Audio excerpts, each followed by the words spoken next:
नमस्कार मित्रों, जय जवान जय किसान। मैं आपका दोस्त के मौर्य और आप देख रहे हैं अपना मन पसंदीदा यूट्यूब चैनल जहर मुक्त खेती। जहर मुक्त खेती में आज हम बात करेंगे सितंबर में बोई जाने वाली सब्जियों के बारे में। अगस्त अब जाने को है और बहुत सारे किसान भाई हमारे अगली खेती की तैयारी करेंगे। अगली खेती में क्या क्या बोएंगे इस बारे में हम जानकारी इकट्ठा किए हैं और उससे आपकी शेयर करेंगे कि कैसे आप बो करके अधिक मुनाफा ले सकते हैं। इससे पहले यदि आपने चैनल को सब्सक्राइब नहीं किया है तो चैनल को सब्सक्राइब कर लें ताकि आने वाली हर वीडियो आपको मिलती रहे। मित्रों, पहली खेती की बात करते हैं साग की। साग वर्गीय जो साग है, पालक की बात करें या और भी जो साग हैं उसको आप बो सकते हैं। पालक की खेती यदि आपको करनी हो तो प्रयास ये करें कि जो पानी निकासी की आपके खेत में समुचित व्यवस्था हो। पालक में बहुत ज़्यादा आपको खर्च करने की ज़रूरत भी नहीं पड़ेगी। अच्छी जुताई करके मिट्टी थोड़ी सी भुरभुरी हो, घास निकाल करके पालक की बुआई यदि सितंबर में करते हैं तो ठंड का समय जब शुरू होगा तो ये निकलेगी और आपको बढ़िया मुनाफा देगी। इसी तरह बात करें गाजर की, गाजर वर्गीय फसलों की, तो गाजर में आप इस महीने गाजर भी बो सकते हैं। गाजर भी आपको बढ़िया लाभ देगा। इसे आप दो तरीके से बो सकते हैं। प्रयास ये करें, जैसे इस साल बारिश बहुत हो रही है तो प्रयास ये करें कि मेड़ पे यदि बोएं तो बहुत बेहतर होगा, और यदि आप समतल में बोना चाहते हैं तो ये प्रयास रहे कि आपका खेत से पानी की निकासी की व्यवस्था समुचित होना चाहिए। साथ ही साथ गाजर बुआई करते समय आप यह सुनिश्चित करें कि खेत अच्छी तरह से जुताई हो चुकी हो, भुरभुरी हो। खेत की मिट्टी जितनी भुरभुरी होगी उतना गाजर बढ़िया बैठेगा। ठीक है मित्रों, अब बात करें मूली की। मूली भी आपको सर्दियों में बढ़िया मुनाफा दे सकती है, तो मूली की भी खेती कर सकते हैं। इसे भी मेड़ पद्धति या छिट्टा विधि दोनों से बो सकते हैं। इसमें गोबर की खाद डालना कदापि ना भूलें। गोबर की खाद डालें और अपने खेतों में प्रयास करें इसके लिए भी कि मिट्टी भुरभुरी हो और एक संतुलित खादों का प्रयोग करें तो बढ़िया उत्पादन लिया जा सकता है मूली से। मूली में सबसे अच्छी बात यह है कि जब एक निकलनी शुरू होगी तो इस समय सर्दियों की मूली का रेट बहुत अच्छा रहता है, जिससे आपको बढ़िया लाभ भी हो सकता है।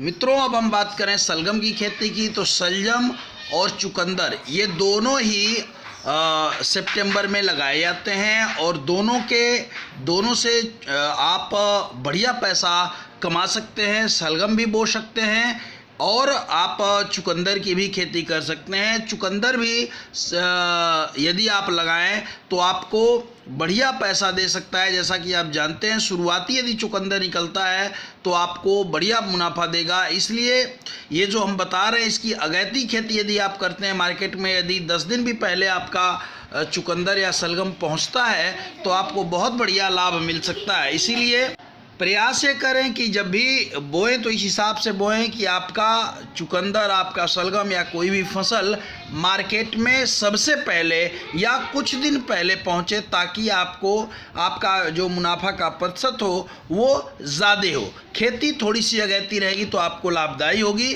अगली फसल की बात करें तो आलू भारत के वर्ष के एक बड़े भूभाग पे बोया जाता है और आलू की मैं अलग से वीडियो आपको तैयार करके दूंगा कि आलू की खेती की तैयारी कैसे कैसे आप कर सकते हैं। इसमें यदि जब आप आलू बोएं तो आलू में एक रोग आता है जिसमें चेचक जिसको कहते हैं।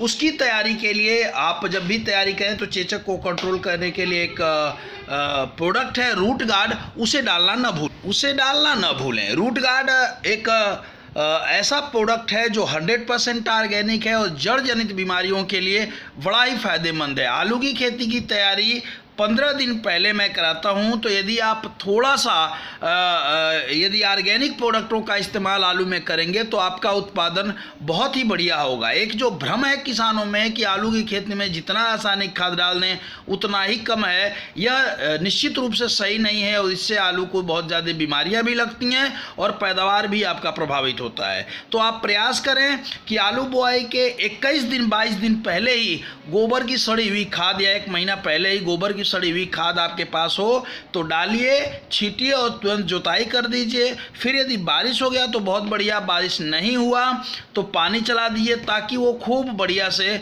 गले। जितना ऑर्गेनिक मटेरियल आलू को देंगे उतना ही बढ़िया फ़ायदा होगा। आलू की खेती में बैक्टीरियल खाद जरूर डालें जिससे आपकी मिट्टी भुरभुरी हो और आपका उत्पादन बढ़े।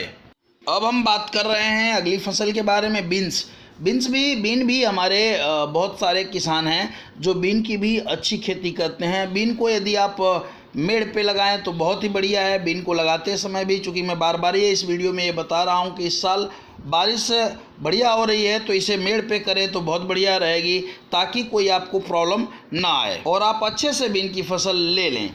अब बात करते हैं मटर की। मटर वैसे तो मैदानी भागों में अक्टूबर में बोया जाएगा, लेकिन अभी बहुत लोगों ने जो पहाड़ी एरिए हैं या फिर जो जहां मौसम थोड़ा ठंडा हो जाता है सितंबर में, वहां के लोगों ने मटर की बुआई शुरू कर दी है। जैसे हिमाचल प्रदेश है या फिर और जो छत्तीसगढ़ के इलाके हैं, अगले महीने वहाँ भी शुरू हो जाएगी।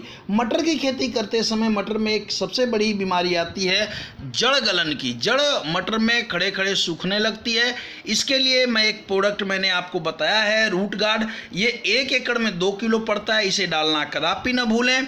इसे और मटर के बीज को बोते समय ट्रीटमेंट करना ना भूलें। मटर का बीज को यदि ट्रीटमेंट करते हैं तो आपको बहुत ही बढ़िया जर्मिनेशन मिलेगा।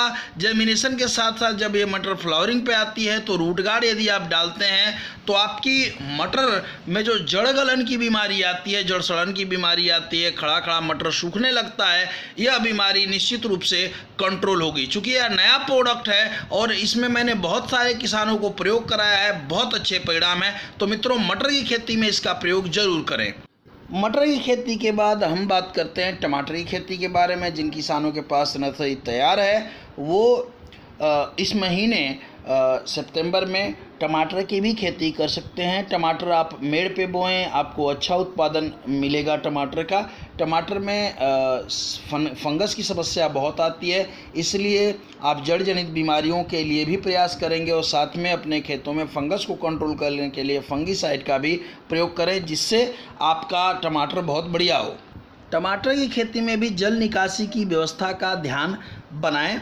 अब आप बात करें गोभी की खेती की। गोभी की खेती भी आप सितंबर में लगाएंगे। जो किसानों के पास नर्सरी तैयार हैं वो इसकी खेती लगा लें। इसका सबसे बढ़िया बेनिफिट मिलेगा कि यदि आप 15 दिन पहले मार्केट में अपने गोभी को ले जाते हैं तो बहुत बढ़िया आप फ़ायदा उठा सकते हैं। गोभी की तमाम प्रजातियां हैं, उसमें से आप चयन कर लें, आप पता कर लें अपने यहाँ कौन सी गोभी लगती है तो उसको लेकर के आप बढ़िया तरीके से लगाइए। इसके बाद करेंगे हम पत्ता गोभी की। पत्ता गोभी की खेती भी भारत में बड़े पैमाने पे की जाती है और यह भी किसानों को एक बहुत बढ़िया आय कराती है पत्ता गोभी। तो पत्ता गोभी में भी आप जैविक मटेरियल, ऑर्गेनिक मटेरियल जितना वेजिटेबल में डालेंगे उतना ही आपको, जो सब्जियों की खेती में डालेंगे ऑर्गेनिक मटेरियल, तो उतना ही रोग इस पे कम आते हैं। पत्ता गोभी की सबसे बड़ी समस्या आती है फंगस की।